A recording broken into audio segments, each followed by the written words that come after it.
Hello, everyone, and welcome to Unmasking Your Soul Conversations.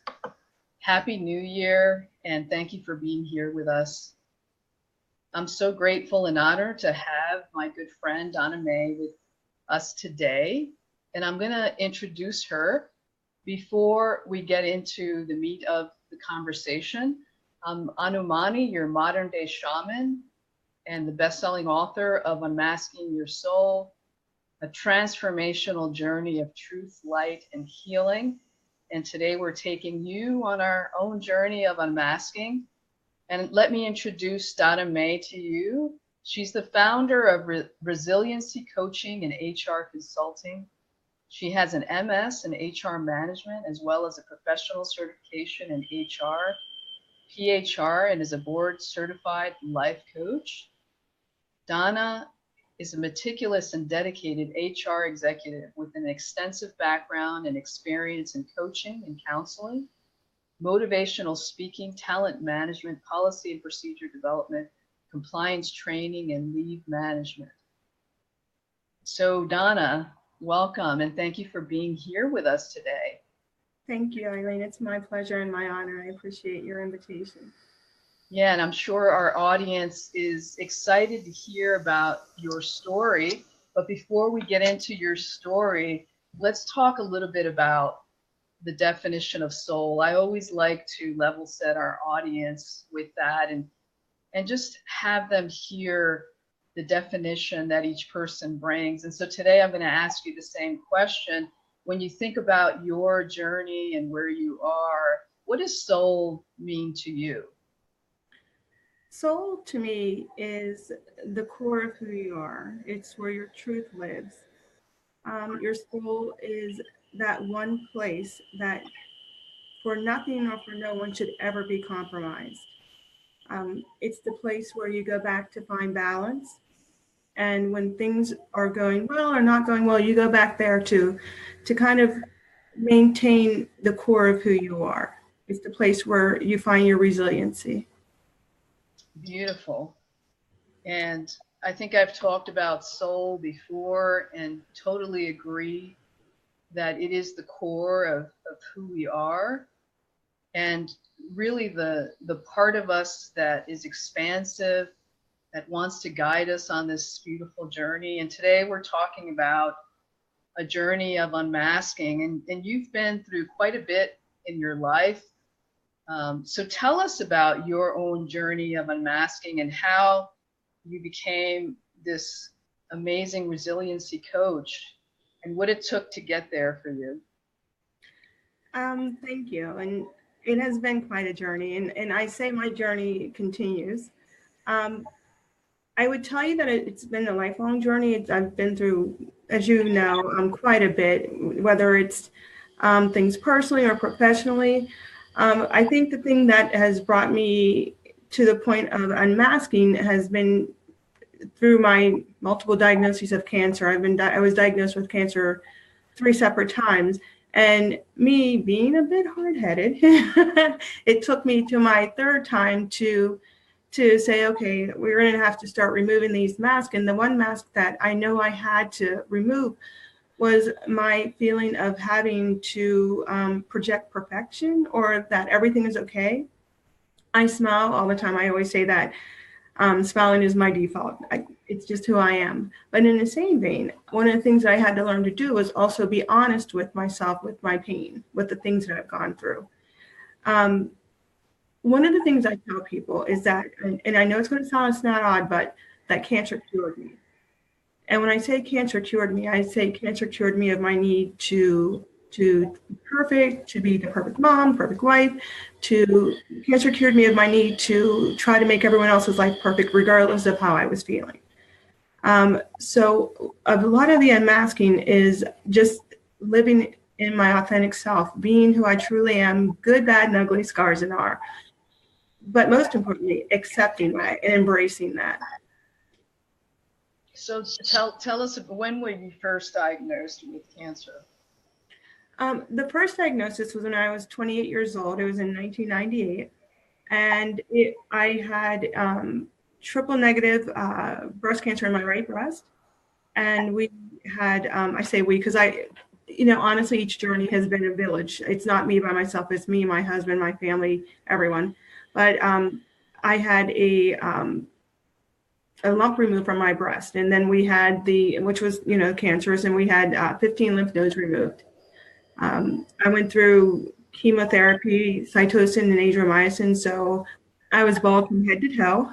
And I think that was a big unmasking for me as well. It's interesting because like I've always had long growing hair growing up. And so when all my hair came out, it came out the very first time in the very front. And I remember coming home on a Friday crying, and I showed my husband David, that my hair started coming out from my first chemo treatment. And without pause, he's like, "Oh, don't worry about it." He's like, "You know what? This is going to be traumatic," because the doctor told us it was going to be traumatic. So that night, he shaved all of my hair off for me, which was so liberating, because I've always been known for my hair or something like that, and so to not have hair, you have to redefine yourself. And it was probably one of the best unmasking situations I've ever had. So that was probably my first time in the journey. Yeah, and that's powerful. I think breast cancer for women is probably one of the highest, if I'm not mistaken, of cancers in the U.S. So there's a lot of women that are going through similar experiences. And when you were going through that the first time around, you talked about the whole perfectionism and having to let go of how you were defining yourself. Were there things that you started to do that started to help you do that?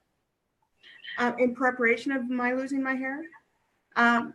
In going what you were going through and in starting to redefine yourself. I mean, that's difficult for a lot of people to let go of a part of themselves, right? It definitely is. And what was interesting is a few years back, I'm from Johnstown, Pennsylvania. And so a few years back, I had taken David to one of the local barbers there to get his haircut. And he was, the thing he would always say is, "Oh, a woman her hair is her glory." And so I'm like, okay. So at the point in which I had to make peace with the fact that I wouldn't have hair, one of the things I did first was my hair was long as it is now, and then I had to cut into a bob to try to kind of graduate into it. But it helped me not just to see my hair shorter physically, but it also helped me mentally and spiritually as well, to know that, I feel like God said, let's do this in stages to help you understand it, to help you accept it. Because like I said, sometimes I can be a little hard at it. Know thyself. And so I cut my hair into a bob, and that helped me see it differently. And then we cut it again shorter, because I knew that with each cutting, it was more liberating, so that I wasn't so attached to it, so that at the point in which it came out, I wasn't mentally and emotionally devastated. And so that helped me tremendously. And when I tell you, my faith is unwavering. Like I'm so blessed. I know I've gone through quite a bit, but my faith is unwavering. And breast cancer, it is a high rate in the U.S. And in fact, I've had breast cancer twice, but 3 different types of breast cancer. So I definitely am well aware of the strong impact of it. And thank you for sharing that, because I think that's really important of being able to transition into more of who you are in stages. And I've experienced that myself, in my life. I've had a near-death experience, and several times where, like you, I was a little hard-headed and was resisting what God was trying to bring forth in me, was resisting who I really was. There was a part of me that was so attached to the corporate world that I had lived in for so many years. I thought that that's what I was supposed to be. And when I had my dream of awakening and I was told that there was something else, that was hard for me. And I had to do the same thing. I had to little by little start to let go. So I really like that analogy of kind of stepping in, like wetting your toes, right? And you did that by first cutting your hair into a bob. You're wetting your toes as you're beginning to let go of that part of you that we become attached to, because we're human and that's normal.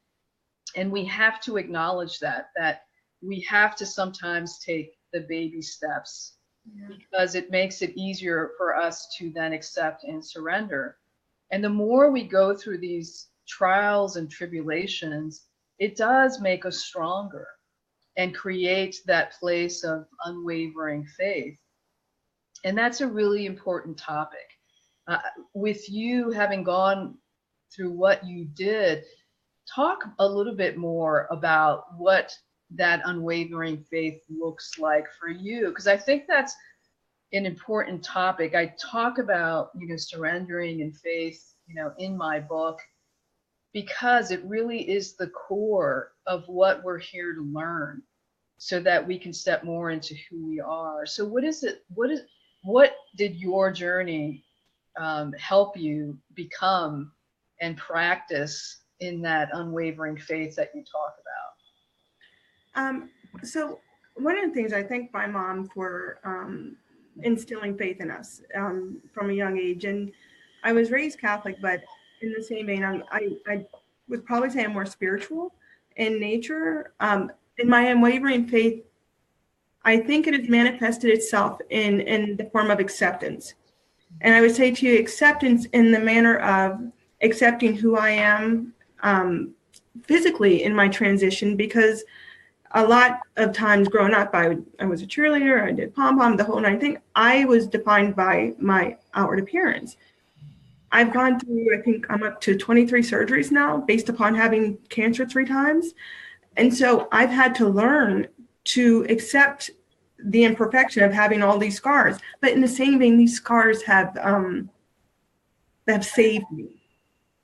So that's part of the acceptance. The other part of the acceptance is, life is going to happen. Like, one of the things I've had to do is accept that I've not done anything in my life to cause myself to get cancer. It's what I've learned recently is that it is hereditary. My cancers have been hereditary. I've learned that recently. And so it's not my lifestyle. I'm not doing anything damaging, or even, if people do. But so you just kind of have to learn to accept that things in life happen, good, bad, and ugly, and you accept it and you embrace it. And one of the things I've done is learn to say, okay, this is going on. What can I do with it? How can I turn it into something good? How can I turn it into something positive?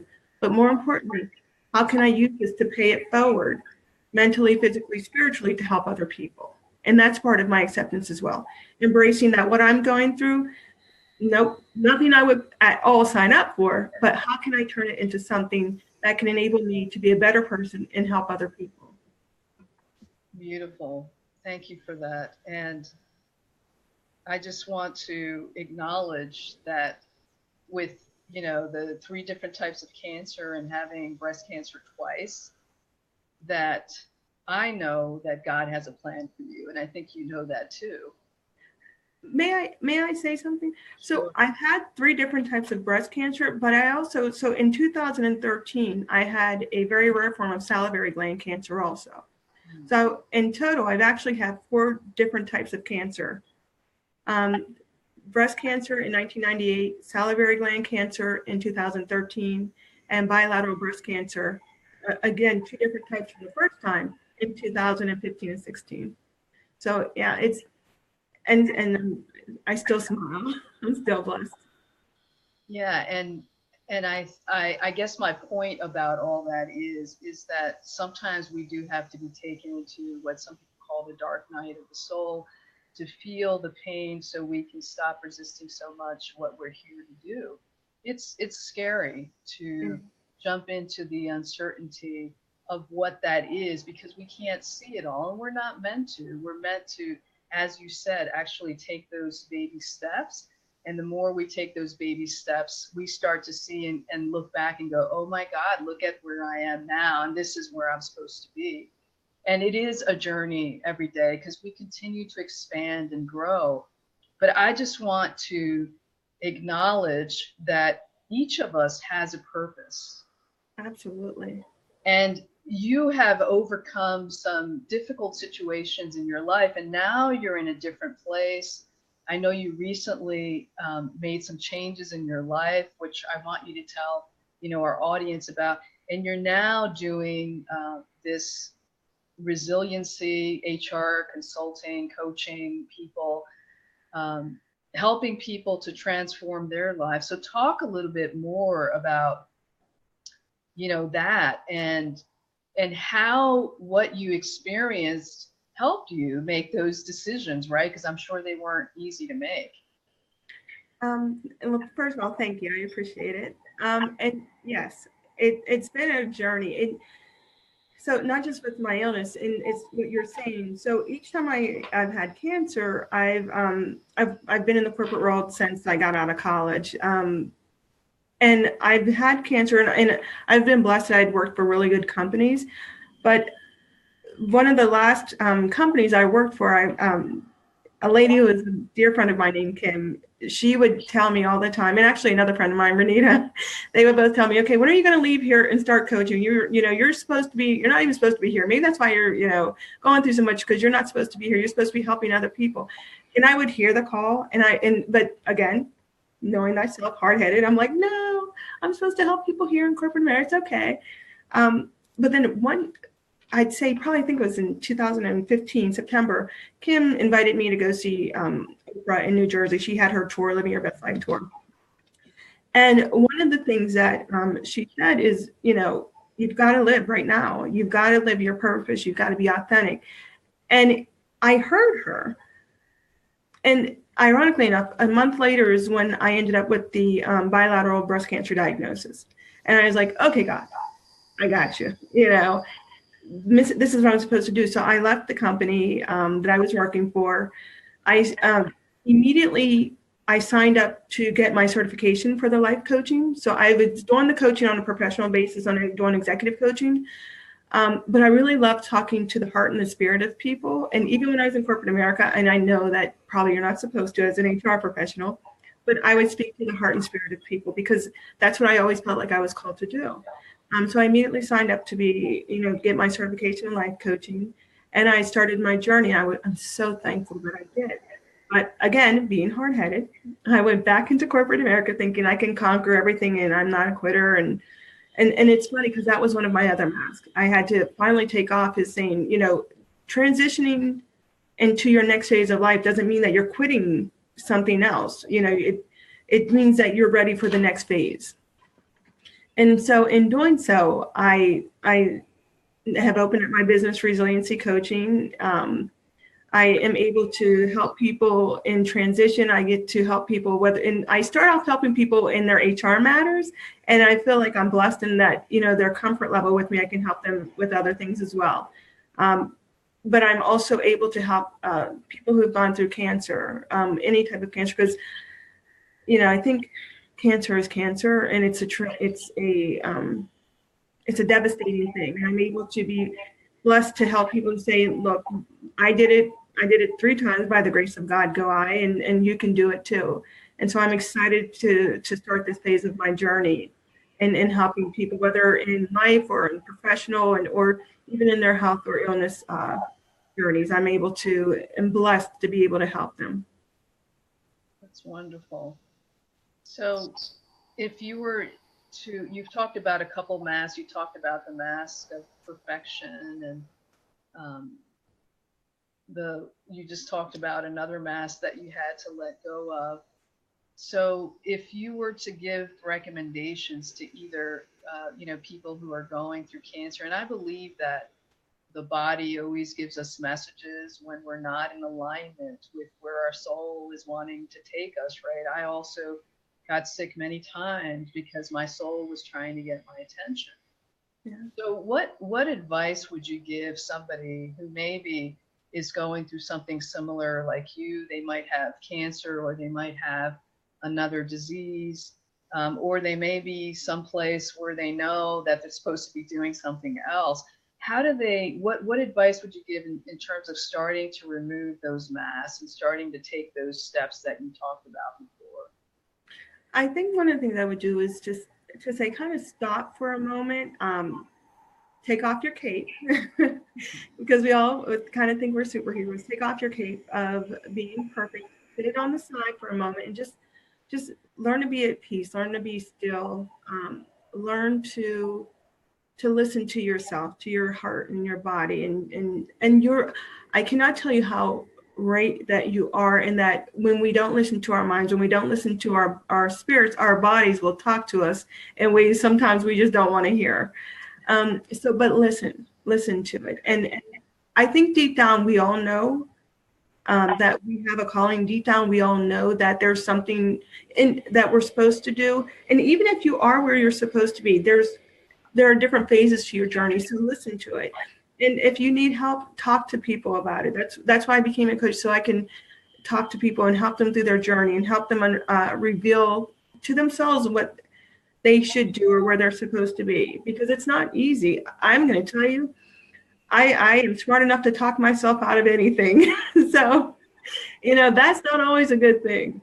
So just kind of if we go back to what we started at, go into your soul, go into your core, and truly listen to your spirit and understand what you're supposed to do. We all have a purpose here. We just have to listen to it and follow it. And maybe it's going back to taking the baby steps to get there. It's taken me a long time to listen to my spirit to come to the point where I say, oh, okay, that's it. I accept it. This is what I'm supposed to do. I'm supposed to help people. I'm supposed to guide people. I'm supposed to help people through their transitions. Baby steps. Find someone you can talk to, call a coach. We're here to help you. Talk to your family members, but in the very least, always be honest with yourself. If you can be open and honest and authentic with anyone, start with yourself. Love yourself, and it'll help you through your journey.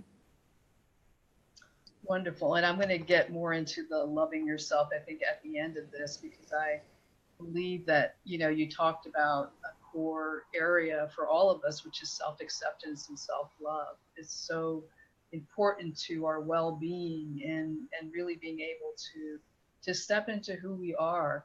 So before we get into, I'm going to read a poem from my book, but how can people get in touch with you if they wanted to work with you? There are a couple ways. You can email me. My email is Donna at rcrhconsult.com, which is resiliency coaching, consult.com. You can go onto my website, which is www.rchrconsult.com.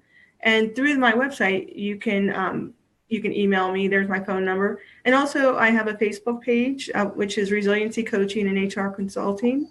And I'm on Instagram and Twitter as well.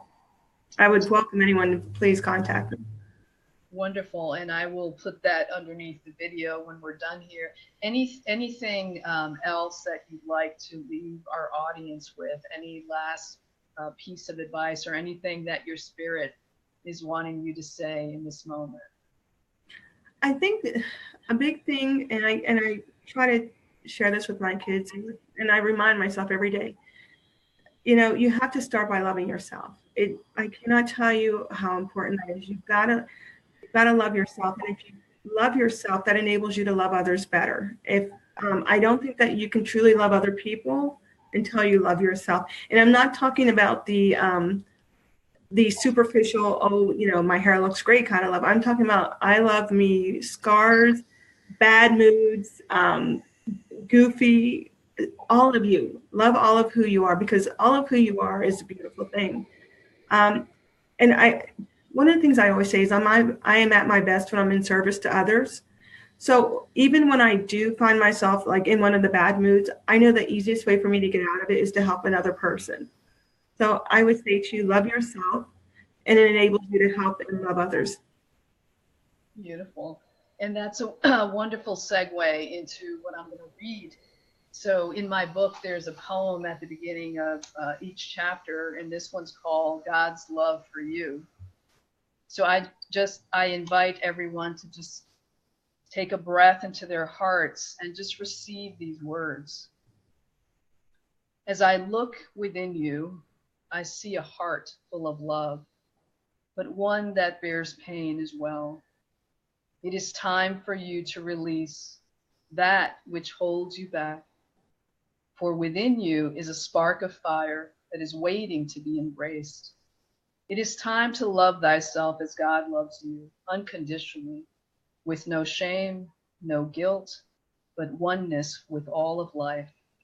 How could God forsake such a loving child? He has not. He whispers his love to you, but do you hear? Let it be so by listening to the wind and the words that Spirit whispers in the day and in the night. They are words of how special you are and have always been. You are loved more than you can imagine. It is time to become one with that love so that your heart may feel rested and healed.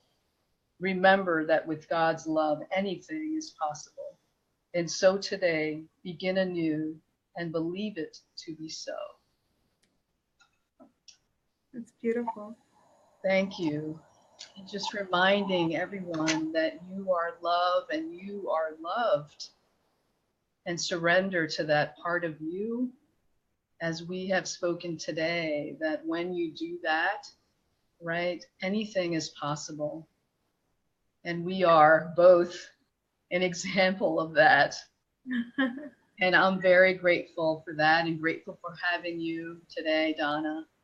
And thank everyone who has been watching us or who will watch the replay. Sending lots of love to everyone. Thank you so much for having me. I can't thank you enough. This has been a fantastic, a new experience for me. So thank you for helping me take off yet another mask of fear. Living in faith, not fear. Yes, absolutely. And we step into that, you know, together. This recently, in one of the groups I was in, they sent this message of a woman doing a TEDx, which was the year of no fear. And I believe that, you know, we're always going to have fear, but we do it anyway. And that's what we're talking about here. You know, the uncertainty is always going to bring fear, but love really is the place that helps you overcome that fear. So together, let's step into that love and make this a year of no fear. That sounds great to me. Thank you very much. You're welcome. Bye, everyone. Take care. Bye. Take care.